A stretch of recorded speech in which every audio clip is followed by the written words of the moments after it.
Waldy and Bendy. Hello and welcome to Waldy and Bendy's Adventures in Art, the podcast they could not stop because you can't stop art.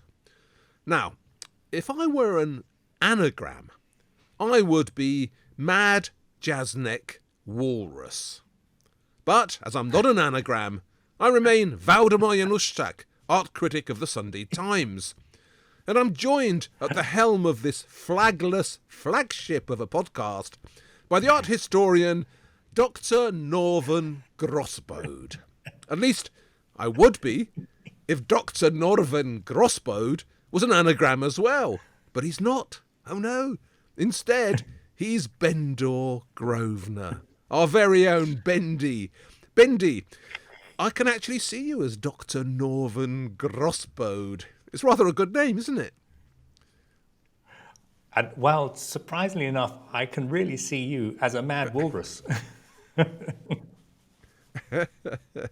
Actually, I have some other ones for you as well. Look, I did them on Chat GPT. So you can also be Dr. Renvo Dorsberg. That's got a sort of Scandinavian lilt to it, hasn't it? Dr. Renvo Dorsberg. Okay. I like that.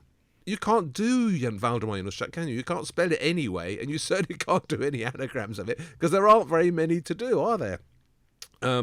Actually, see, you could have said to me, oh, in that case, you are Mac Waldron Zajazu. You could have said that, but you didn't. But all your ones are a bit posh, except for the one that I was able to find that's a little bit more plebeian, right? So you are also Brendan Rossover. Now, Brendan, I can see you as a Brendan. You know, you've got something of the Brendan about you, I think. Brendan's all right, yeah. What have you been up to? God, I would end this stupidity. Go on, what have you been up to? Well, I saw you yesterday, Wild, and we're going to talk about that later. So my week has already been made because we had a real-life art adventure in the National Gallery. So that was fantastically exciting, and to see you looking so well. Thank you. Yes, that was exciting. We went round the Joseph Wright of Derby show, and that is all coming up in this fantastic, fun-packed podcast we've got for all the art lovers out there. I'm also talking... You've heard of Katy Hessel, haven't you? Oh, yes, I'm a big fan of Katy Hessel. I have her book at home, The Story of Art Without Men, and a very good read it is too.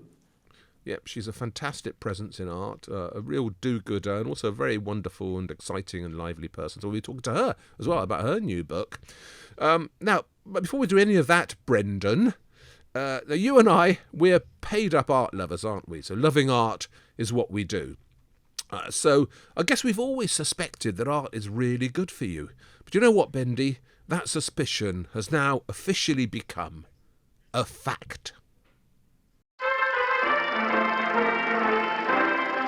It's shocking news from the art world. So, Bendy, it seems as if there's some great news on the horizon, really, because lots of people have been getting together recently, and it isn't shocking news as much as great news. And what it is it's telling us that various doctors have been researching how good art is for you, right? So they've been wiring people up in galleries, and they've been doing lots of stuff to do with hormones and stress levels. And they've decided something that I think you and I have known instinctively from the beginning, which is that art really can make a difference. So when you go to the doctor these days, or perhaps in the future, you won't just be saying, oh, I need to lose weight, or I need to stop smoking, I need to reduce my stress levels. You'll be able to say, oh, I need to see more art, because art really is good for you. That seems to be the message at the moment, doesn't it? I think, well, that the NHS, the National Health Service in the UK, should put our podcast on prescription. It should be available to everybody, generously funded by the state. What a very good idea. So no wonder you're a member of the upper classes and had the education that you have had. That's such a top idea.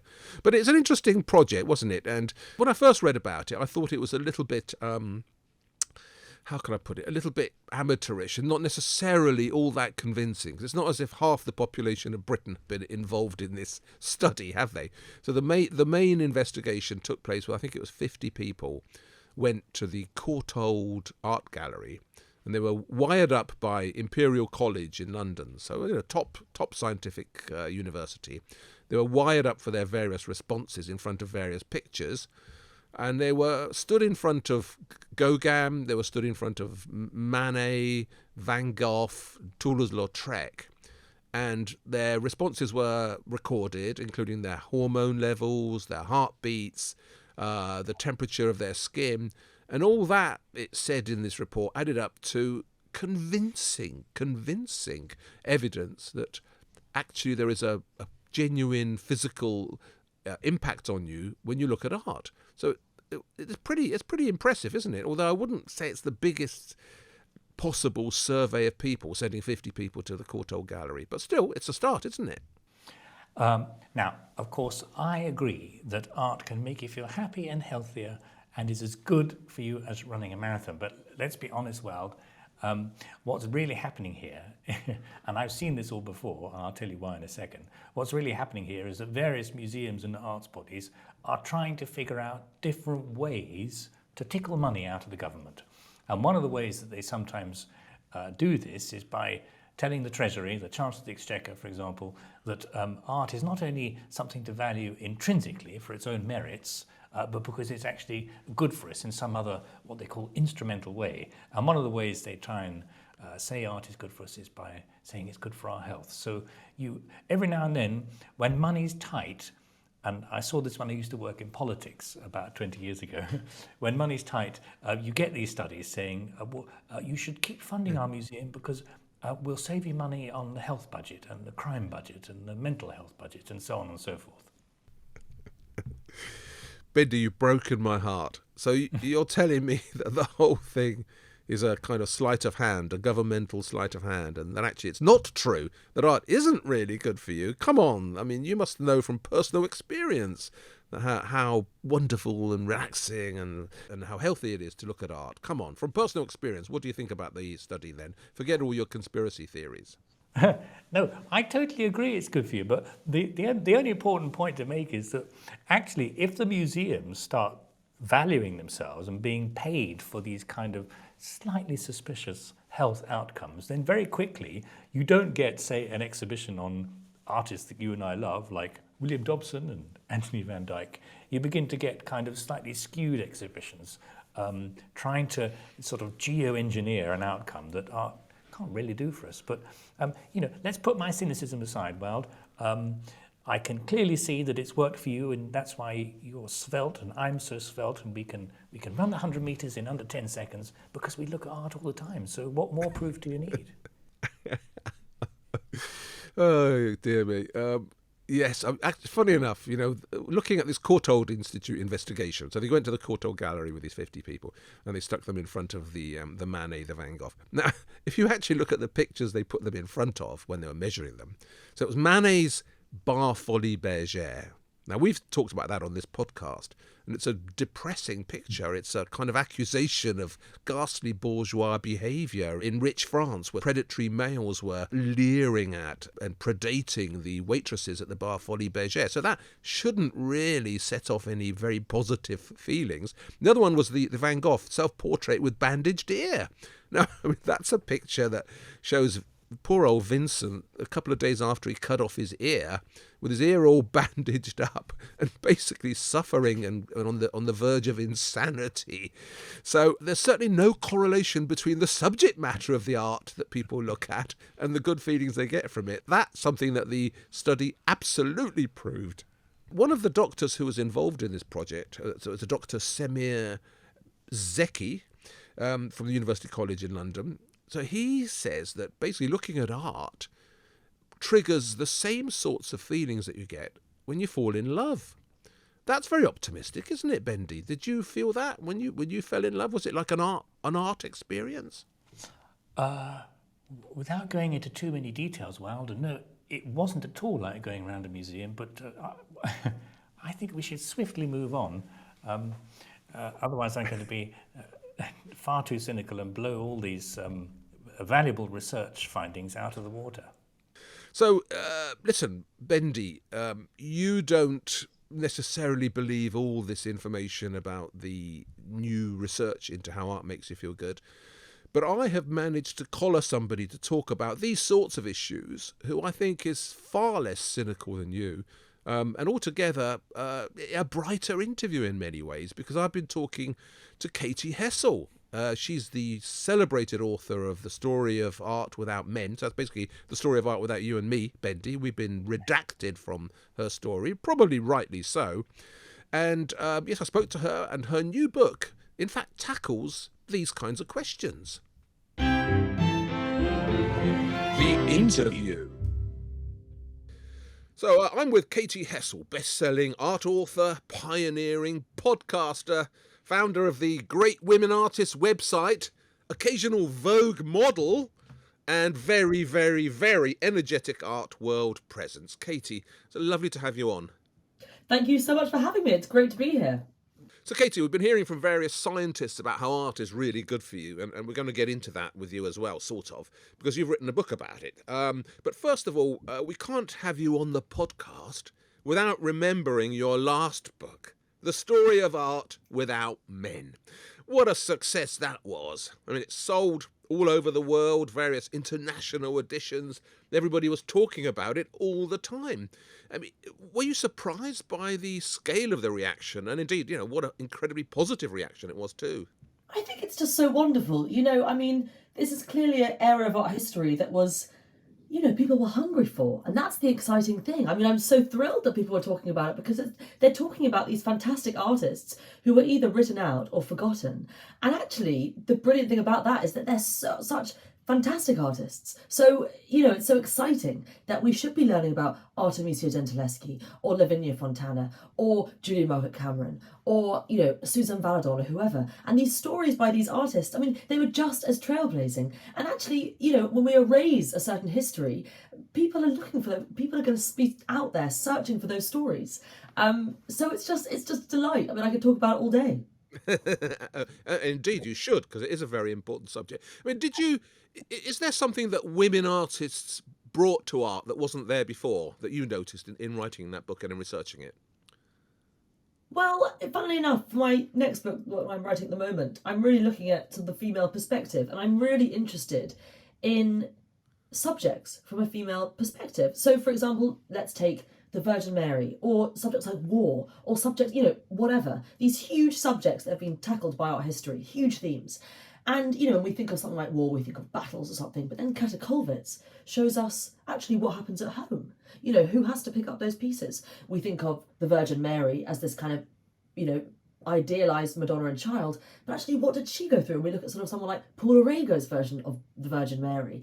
And so what I love about this is that when you look at something from a female perspective, you kind of realise how much the default perspective is the so-called quote-unquote male perspective.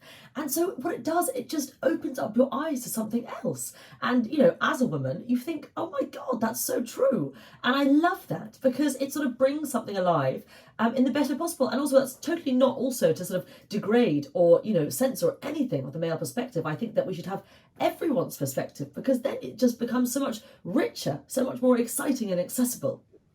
So I was going to ask you if you think your work is done, really, given what a huge success your version of the story was. But I mean, I can hear from what you're saying, the answer clearly is no, right?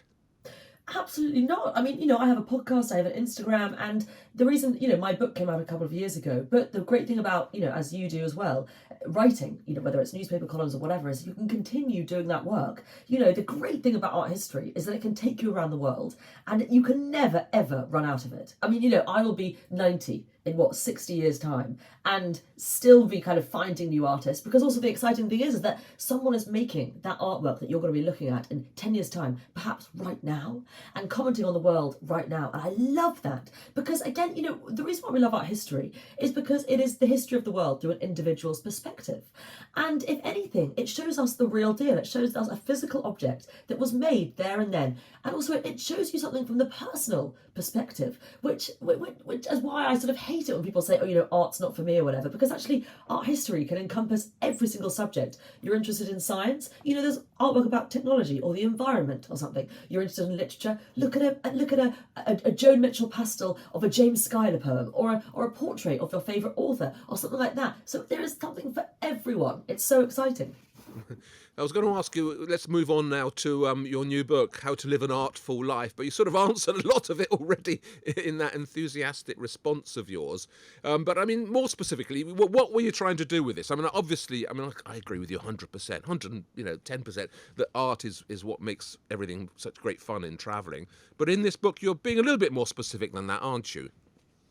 Yes, because, as Ruth Asawa says, art can make a person, more highly skilled in thinking. It can expand our minds. I always think of someone like Frida Kahlo. I talk about this in the book.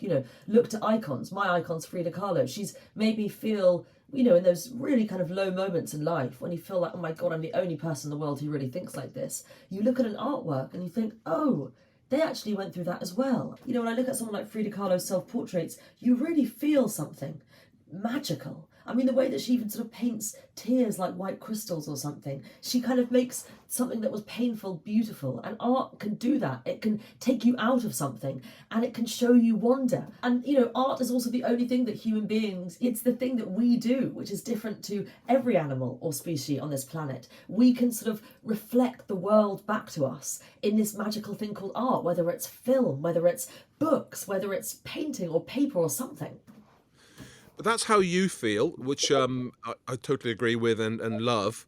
But what are you trying to do in this book? Are you trying to make everybody else feel exactly the same, or what? What's your ambition here? Yes, no, that's a very good point. So really, this book is a quote by an artist for every single day of the year. And what it does, it moves through the years through different themes. So January is all about where do ideas come from? February is all about love. And what it's trying to do, it's trying to say, in a world where it's full of unwanted distraction. We've got our phones ringing at every single second of the day. We're constantly sort of liking, scrolling, tabs, whatever. Can we just sort of take back our creativity, what human beings are actually really good at? Whether you're an accountant, a hairdresser or whatever, you can still create. And this is 366 ways that you can do that. And whether it's just a kind of reflection or it's a prompt to do something or it's a way of looking at something or it's just a way of, like I've just said, making you feel less alone when it comes to art. This book is really for everyone. It's keep it on your desk, keep it on your bedside table and, go to it when you want some inspiration or you're feeling bored or you're feeling this or whatever and do what like an artist does. There's also kind of practical advice as well. Marina Abramovich saying, an artist spends lots of time at waterfalls. Go into nature because it will expand your sense of beauty for the world. Or, when she says, do absolutely nothing because that is the start of something. It's for anyone who wants to just bring a bit of creativity to their life. So when this book gets up on the bookshelves, is it going to go in the art history shelves or is it going to go on the self-help shelves? Both, and I think that it's showing you that art can be for so many different things. As statistics have proven, with the likes of hospital rooms, art improves people's mental health. As we've learned with these statistics that have come up recently, it can reduce our stress levels. And I think, it's really up to anyone what they do with this book. You could do it for every single day of the year. You can look up your birthday. What I've noticed is, I remember I brought a copy to my family to show them. And, none of them work in art or, I'm totally the only art enthusiast in my family. But we were looking at people's birthdays and we looked at November the 9th, which is my sister.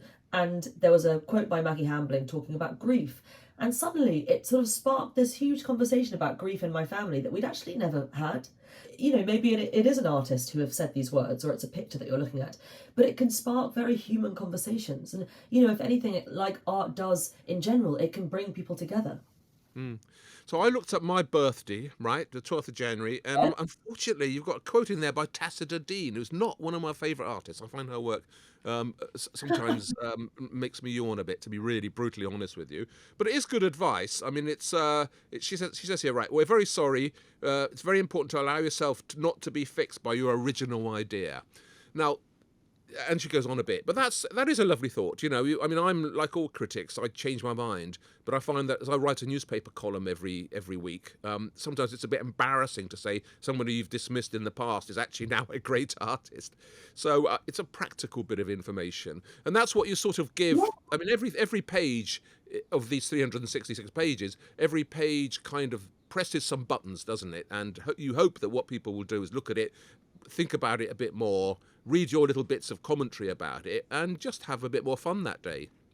Totally. And, with what you're saying, though, I think it's wonderful that you should, it's fine to dismiss things at first. And, because again, we can't all like something or know something's good because we haven't yet experienced it. Tacita Dean might be making a work right this second that actually might really move you in 10 years' time. And it's okay to not feel something at the moment. If we all felt everything was wonderful the whole time, it would be pretty boring. We need different, and also the best thing about it, I'm sure I'm the same. When I've dismissed an artist before, I thought, that's just not for me. But when you realise what you're missing, it actually hits even harder. Very true. Now, you're one of the busiest people I know, Katy. You're always doing something. So how artfully can you actually manage to live your life? Do you follow your own rules? Well, I think I try to. I mean, I really wrote this at a time when I was feeling really uninspired and distracted. And, I spent my life talking to artists, and I think it really actually lifted me out of something. And, I mean, why would you not talk to artists? Why would you not talk to anyone? One of my favourite quotes in the book is from Jerry Saltz, who said, when you're in a museum, always turn to the person next to you and ask them what they think. And actually, I did that with the Jenny Savile exhibition a few months ago, and I got talking to all these sixth formers. I actually ended up writing a Guardian column about it. And it was just one of the best experiences, because it's like, of course, a 16-year-old's perspective is valid. And actually, when you kind of give them that time, they feel sort of, like they have agency, but also like you've also learned something. And so why would you not? And so honestly, I've taken so much of this advice, especially someone like Patricia Highsmith, who says, make sure wherever you're working to make it as pleasurable as possible. And so what she does is work from bed surrounded by cigarettes and donuts. Not that I do that, but I've taken to working from bed in the mornings. And I love it. It's a sort of little ritual that I do. And it's a great way to start the day. You get a bit of writing down, you make a cup of tea. It just, I think we can use artists for all sorts of advice in life, no matter what we're going through, whether it's work or relationships. Not a hope with a packet of fags and some matches next to you in the way Patricia Highsmith did, though. I mean, that's the old way of enjoying yourself, isn't it? Now, one of the quotes that caught my eye was from Nan Goldin, so obviously pioneering photographer and activist, and she instructs us quite forcefully to put down our phones. She says, get off Instagram, get off YouTube, and smell the coffee. And I thought to myself, I can't see Katy Hessel doing that. You're always on the social media, aren't you? Well, I think, use it wisely, I think. That's that Dorothea Tanning quote, which says, keep away from ads, idiots, and movie stars unless you need amusement. And I think it's just, whatever. You take these things with a pinch of salt. But I think it's about just making sure you use your time wisely. I mean, I have to check myself, so I write a list in the morning or the evening about what I want to do for that day and actually, make it worthwhile. Time is precious. Yes. Live it. Make every day count. Katy, it's been wonderful talking to you. Your book is a joy. I mean, as you say, you can just sort of dip into it every now and then. It's a book that I would recommend everybody to have underneath their Christmas tree. And your next book sounds even more interesting as well. So good luck with everything you've done. You're a wonderful presence in art, and it's such a joy to talk to you. Thank you, Valdemar. You too. So, Bendy, there you go. Katy Hessel, art heroine, and a woman whose book I think probably sold more copies than yours is going to sell. I hate to be brutal about it, but it did do incredibly well, that first book of hers, The Story of Art Without Men. Yes, and although you can't see it where I am at the moment, Wild, of course I have a copy of my own at home, and I placed Katy's book on the bookshelf next to E.H. Gombrich's Story of Art, which Katy was kind of following up on. And I think it's such a valuable pairing because, as I'm sure you know, in the Gombrich's Story of Art, which covers art from before Christ right up to the present day, there is only one female artist in the whole book. So that just gives you an idea of how valuable it was that people like Katy have rewritten the story. But I enjoyed the interview, and I like the idea of an artist and an art quote and an artwork for every day of the year. I think it'll be like a kind of art Bible for me, an art advent calendar throughout the whole year.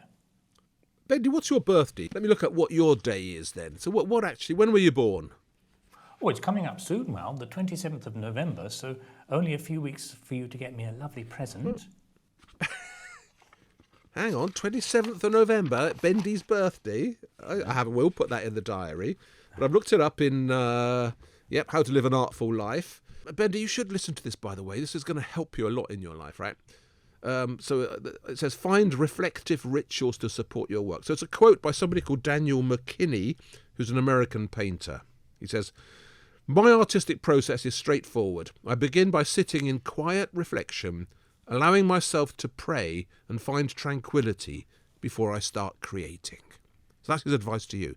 So when you're about, you said to you sometimes that you have trouble writing, you've got to pray a bit, find tranquility. That's the good advice for you for your birthday. So if you want, I'll make a badge with that on it and send it to you. But November is altogether a good month for what I think we refer to these days as mindfulness.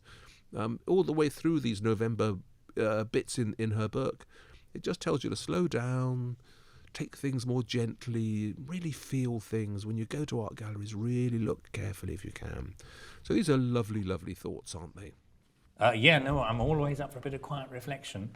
Could be my middle name, in fact, although I suppose it doesn't make for a good podcast. Well, if your middle name was Quiet Reflection, then you would be Brendan Quiet Reflection Rossiner, wouldn't you? Which is, that's a weird name, isn't it? By the way, so we're going to move on anyway. We have got a new bit of the podcast to enjoy, and this time we're going to focus on an artist whose name, if he was an anagram, would be Professor Geoffrey Bodwist, right? And if he wasn't Professor Geoffrey Bodwist, he would be Jeff Brodie Withergoss. Now, Jeff Brodie Withergoss is an artist who I know sort of features a bit in your wonderful book, The Invention of British Art, but under his other name, which is, of course, Joseph Wright of Derby. Now, you and I unusually fetched up in the same city at the same time, and we went to see the same show, and boy, what a show it was. Go, go, go and see this show. Bendy, how exciting. The Joseph Wright of Derby exhibition at the National Gallery. So this is some kind of media view. People are taking lots of film of it. People are talking. And we can talk too, can't we, since it's so loud in here. So, look, in your book, the fabulous book, which is available in all the best booksellers, The Invention of British Art, you make a big deal of Wright of Derby. Now, why is that? Why is he so important? Well, I'm going to show you. I hope to convince you, Wild, with these amazing paintings on display here. I'll tell you what's really interesting. The first thing you see when you come in is Wright of Derby's self-portrait and a map of where he's from, Derby, right? And the reason I think he's so important is that he helps break the mould of the kind of London art classes on what was considered great painting in the 18th century. And here he is from Derby, up in the Midlands, where the Industrial Revolution is happening, where science is happening, and he's the man who paints that, and in the process makes something completely new, which we haven't had in British art before. Two of the great paintings are behind us, and we're going to go and talk about those in a moment. So Bendy, the show's dominated really by these two huge paintings, which I guess are Wright of Derby's biggest pictures, is that right? Yes, the orrery here is painted in 1766, and this is on loan from Derby Museum, and it's beside the air pump, which is painted 2 years later, which hangs in the National Gallery. So this is an extremely rare moment where we see both of his, I think, his greatest paintings hung side by side. Why are they his greatest paintings? Obviously, the air pump is the most famous one. Yeah. But in my estimation, they're kind of, secular nativity scenes. There's that atmosphere of a crowd around a glowing light source. Is that what makes them special? Yeah, we see an event, and also an event which has deep meanings. The title of the picture is referring to a lecture which used to be given by, travelling philosophers and travelling scientists around this orrery, right? And an orrery was a model. We've got one beautifully displayed in the case on the right here. Yeah, it's a model of the universe, and it displays what's called, as you know, the heliocentric model of the universe, where the sun is in the middle, and the planets are going round. Polish guy, Copernicus, came up with that. Yes, it is. It's the heliocentric. Not Galileo. No, not till later. So, these itinerant lecturers, and this is the fellow in red, right? He's one of these lecturers giving this demonstration. So this is something that went on at the end of the 18th century, is that people would have these demonstrations of scientific experiments, which kind of got a showbiz about it, didn't they? People would come and watch. It's exciting, wasn't it? Yeah, And Wright being Wright, he's put in so many clues for us to understand what's going on. So the orrery is the star of the show in the middle, but what we can't actually see is the candlelight, which is taking the place of the sun in the experiment. So the candle is the sun, and that single light source is very dramatically and beautifully lighting everyone around. So bottom left, we've got a pensive young woman. Beside her, we've got two children looking this way. They're enjoying themselves. So it's not a frightening moment. It's a cheerful moment. There's another kid with his back to us. And two further onlookers on the right here, grown-up men. Now, the really important figure, Wild, is this guy taking notes up here on the left. He's a friend of Wright's. He's called Peter Burdett. And he was an amateur astronomer and cartographer. He used to collaborate with Wright in making scenes like this. They used to discuss what to paint together and how to paint it. So this is actually a kind of group project. So the light is the sun, but let's consider the experiment that they're doing, the scientific matter that they're discussing. And I think it's no coincidence that you've got a group of amateur astronomers. The guy on the right here is Lord Ferrers, who owned the painting, probably commissioned it. He was also an amateur astronomer. So they are looking at what the universe is made of and how it works, right? And I think it's no coincidence that you've got 7 figures around the orrery, around the sun. 7 figures for 7 planets, right? In those days, there were 7 planets. Right, yeah. But the lecturer is this kind of godlike figure. And in those days, the whole point of experiments like this, we tend these days to think that science is something which helps erode our understanding of the heavens, God and the faith, right? But in this day and age, science was seen as a proof of God existed. So Right. actually this experiment, it's both science and it's a sort of deism in action. So the single light source is part of that. It's both aesthetic and guiding us towards the painting's meaning. I'm mildly suspicious of the kids in Wright of Derby's art. They're so sort of cute and interested. I mean, there's a little bit of the John Lewis Christmas ad about them, isn't there? It's the first steps towards Victorian sentimentality. It could be. I think also it's because they're probably children he knew, or they're children that the owner of the picture knew, Earl Ferrers here. In fact, it's been suggested one of these kids is Lord Ferrers' nephew. So it's the whole point of Wright, and the reason I think this is such a breakthrough moment in British art, is that it takes the things we were good at, right, which is figurative art, portrait painting, and it folds in these other bigger, deeper and meaningful questions in a manner in which Wright, who is so good at portraits and compositions, brings together for the first time. I know this is an important picture for you, but let's tear you away for a minute. We really do need to look a bit more carefully at Wright's most famous painting, which is this experiment with the air pump. But what's happening here is that there's another bunch of philosophers and observers gathered around an experiment, and there's a poor old cockatoo stuck in a glass jar where the air is being sucked out. So the whole point is, how long is it going to take it to die? Is that right? Yeah, and as a twitcher, Wild, Yes. you will know what a rare bird the cockatoo was in 18th century England. Because it came from Australia. Yeah, So, yes. okay. Which tells us something really important about the painting, that it's not just any bird. But he had pen pals in Australia. No, it's a family pet. So it's a cockatoo, it's a prize bird. And once you understand that it's a pet and a prize bird, everything else in the picture begins to make sense. Because if I take you to the 2 girls down here, The sentimental kids. who are in distress, right? They're really upset. Because their dad's killing their pet cockatoo. Absolutely. So we've got this kind of father figure behind the girls. The girls are crying and upset. One of them can't bear to look at the bird, and the dad's pointing his finger to the bird. So it's their pet, and we know it's their pet as well because we can see the bird cage up here on the right. Yeah. Okay. Oh, and look, through the window, it's a full moon. It's a In full fact, I've noticed there's a lot of full moons in this show. It's as if Wright of Derby always painted in these heightened circumstances at the peak of the monthly calendar. Well, he likes drama, and the light is part of the drama. Yeah. But is it drama or is it melodrama? Well, I'm interested in what you think is going to happen to the bird, because let's just set the scene for listeners, right? Yeah. So we've got the table in the middle of the painting, and everyone's gathered around the table, and the air pump is on the table. The air pump is the thing the bird's in.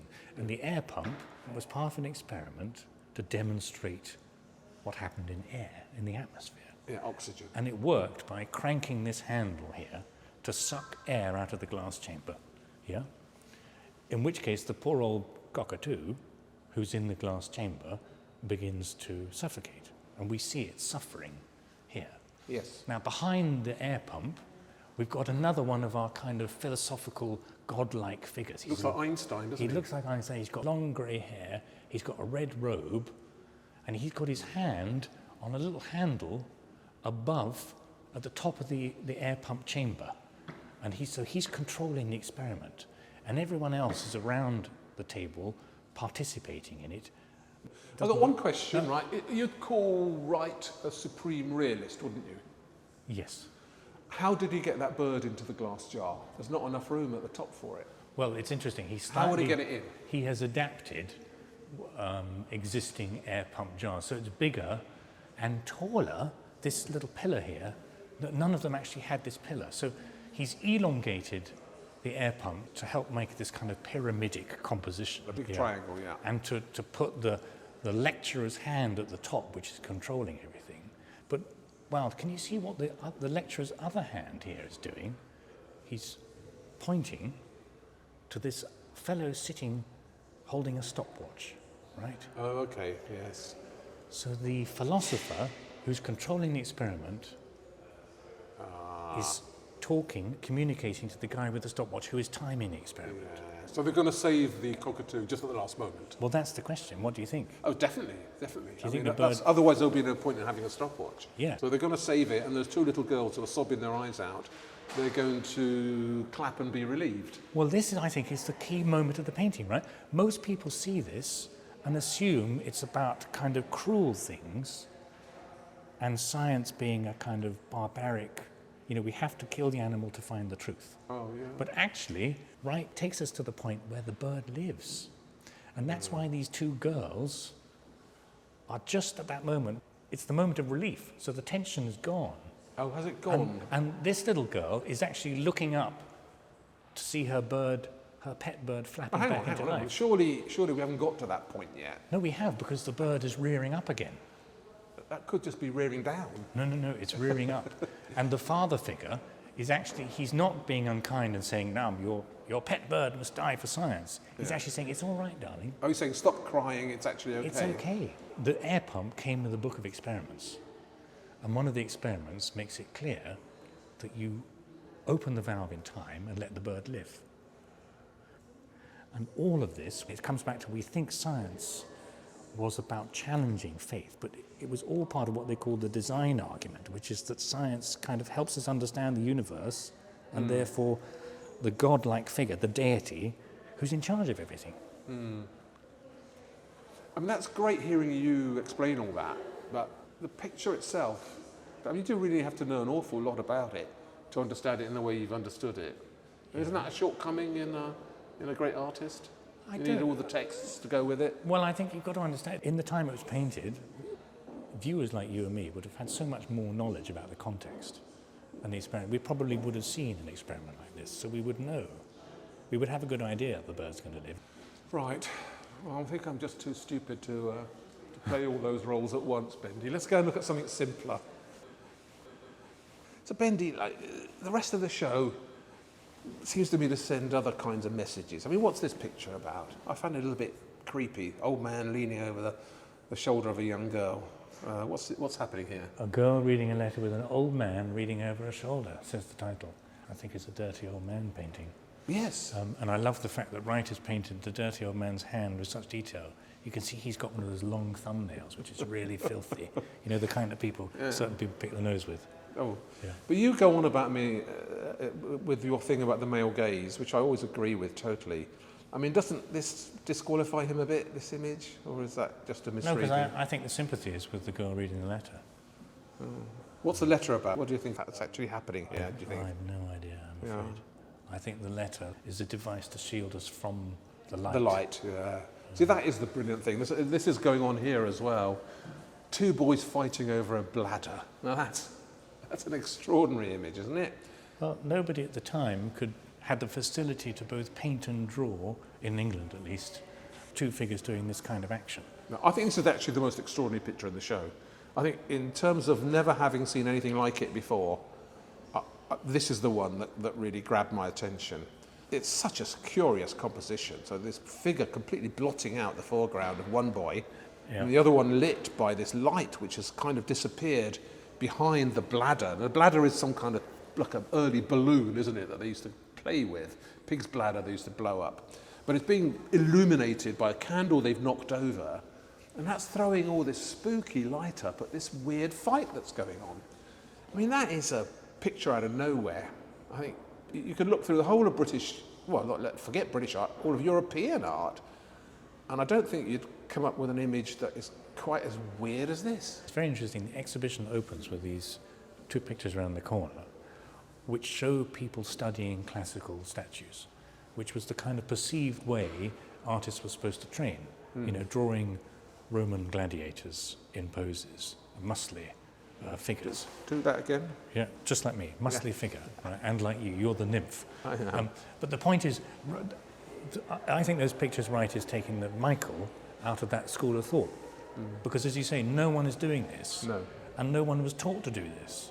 Because they all had to kind of do, you know, the grandmother, Joshua Reynolds poses, everyone looking like Roman statues. And he's a world away from that. So this is Derby as a location that is, as it were, deliberately away from what was being taught in London in the Grand Manor. Yeah, and I think it's to their damnation to this day, but also reflect of the time, that the Royal Academy never made Wright a full academician.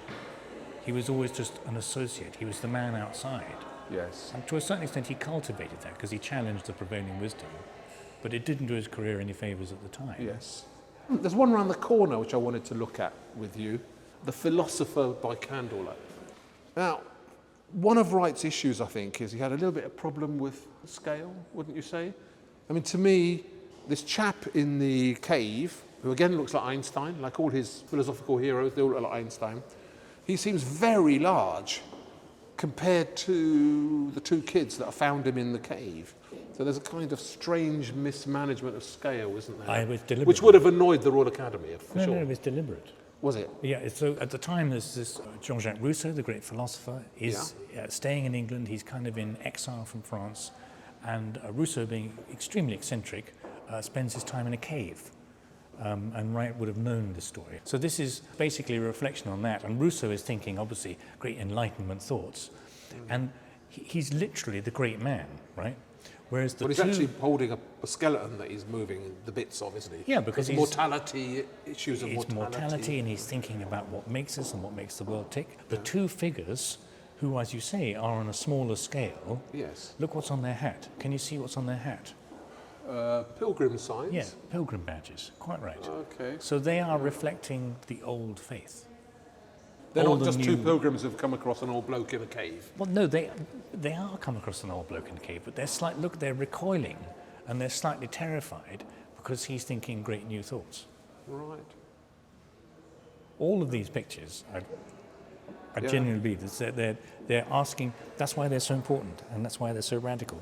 They are challenging so many conventions and thoughts at the time. We've come to call this the Enlightenment, but we've kind of lost sense, actually, in Wright of Derby's terms, of what messages he was trying to convey. So if you're saying that the Enlightenment was a really dark period, I have to say I totally agree with you. Artists like Goya at exactly this time were doing all sorts of strange stuff. But some of Wright's paintings seem to plunge us into a world that isn't about knowledge at all. It seems to me like it's more about sort of spooky suppositions and weird imaginings and a sort of nocturnal surrealism. And this one here, it's a chap digging up foxes' dens, isn't he? He's blocking them up so they don't go abroad at night.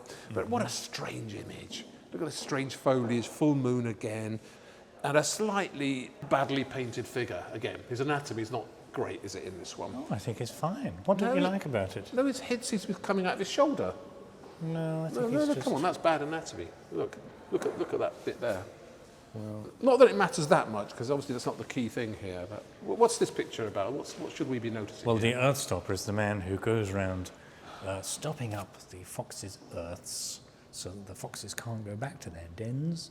He puts earth in the dens so that when the hunt comes along, the local bigwig hunt, the foxes can't run away so easily. So the sport is better. What I think I love about this picture is he's chosen to present the scene at night. So it isn't one of these candlelight pictures. But you can see, and I think this is nice in the exhibition, you can see how Wright of Derby's gaze is literally broadening and widening. So actually, this painting is more or less about this extraordinary painted rock. So he's turning his gaze towards the landscape a little bit more. There's a whole load of dark, threatening landscape and a little bloke at the front. And there's full moon again. Wright's full moon. Yeah. It's all about our place in the world and the world around us, and that's another reason why he was ahead of his time. Well, Bendy, thanks. Do you know what? You taught me a lot there. I thought I knew a bit about Joseph Wright of Derby, and I did know, as it were, only a bit. But you supplied a whole other storyline for me, which I have to say uplifted him in my estimation. Because I'm one of those terrible people who has tended not to admire him as much as obviously he should be admired. Well, I'm glad to have converted you, Wild. I felt at times in the exhibition that I was not succeeding, but you were very patient with me. And notwithstanding your extremely unkind remarks about Joseph Wright of Derby's anatomical precision in his drawing and his painting, I was pleased that by the end of it, you were prepared to reconsider what an important artist he was. I think he's one of those fulcrum figures in the story. And as I think I said in our little chat, it's extraordinary that it's taken him so long to get his own dedicated show at our National Gallery of Art in London. But I really, really hope that this will turn in a whole new crowd to what a wonderful artist he was. Yeah, maybe now that they've opened their eyes to the wonders of British art, maybe they'll put on a William Dobson show, because that surely is long overdue as well at the National Gallery, if we're talking about great forgotten British artists, don't you think? I'm with you there, Well. We should have a Dobson show, and maybe if they really are embracing British art at the National Gallery, then they might stock my book in the bookshop. That would be another profound moment, wouldn't it? That would be a very radical move and definitely recommended. I'll tell you what an interesting thing happened. I mean, you put up on your Instagram feed, which I always find very entertaining, you put up a picture of us at the show, and somebody wrote in to say that it wasn't a cockatoo that is being murdered in the air pump experiment, but actually a cockatiel. Did you see that little comment? I did. It's a different bird from the one that you said and I said. Yeah, I did. I was going to ask, because you're the ornithological expert in the podcast, Well. So what's your verdict on that? Is it a cockatoo or a cockatiel, and what is the difference? Well, you see, it's a very interesting point. And the lady, I think it was a lady who wrote in, said that it was her son, her 9-year-old son, who identified the cockatiel. So it made me look again, because obviously when you first look, it looks like a white cockatoo, right, normal cockatoo. And I think that her 9-year-old son is right. Yeah. See, I've now come around to the cockatiel front. There is a problem, right? Cockatiels are a version of a cockatoo, right? But they're the smallest of the cockatoos. And very tellingly, cockatiels have a bright orange patch on the side of their head. Yeah. Right, so their head is a bit like a cockatoo, although if you like, the jizz, as we ornithologists call it, which is the giveaway sign of a bird, the jizz of a cockatoo is that sort of crest that it has, which comes up.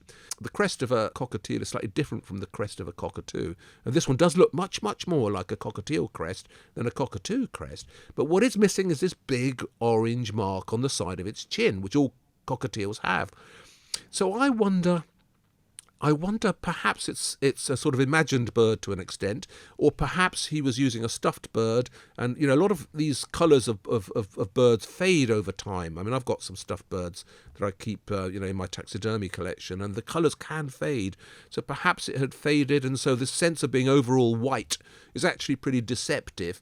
But I think the shape is unarguably more cockatiel than cockatoo. So I think that does need to be rewritten. And good luck and thank you to this smart young boy who pointed this out in the first place. Oh, brilliant. Breaking art, historical and ornithological news on the podcast. So, yes, let's find out this clever boy's name. And next week we shall give him his due recognition. But that's a fascinating theory, actually, about the stuffed bird, that Wright might have been painting from a stuffed bird, which, of course, makes sense, that he might not have actually known two girls who had a pet cockatiel and who he wanted to inflict suffering on their pet. So perhaps that reinforces our feeling that Wright was a benign and more gentle person who wouldn't have wanted any harm to come to such a precious animal. That's very true. So anyway, anybody who likes this podcast, as you know, you can also watch us now on YouTube, and you can read all the show notes on the ZCZ website. And you can see some pictures of cockatiels and cockatoos together, and you can make a judgment about whether you think Bendor was right originally or this 9-year-old kid is actually right. And I have to say, I think the 9-year-old kid is far more likely to be telling us the truth. But anyway, do look at all that. If you like what we talk about, then please give us some good stars and nice reviews, because all that helps bring other people to the podcast. And let's face it, one thing we've learned today is that there really is nothing better than art. So anything we can do to encourage people to find out more about it is a good thing. And on that wonderful, optimistic note, that's goodbye from me. And goodbye from me, and lots of love to my dearly beloved Mad Walrus. I'll see you next week.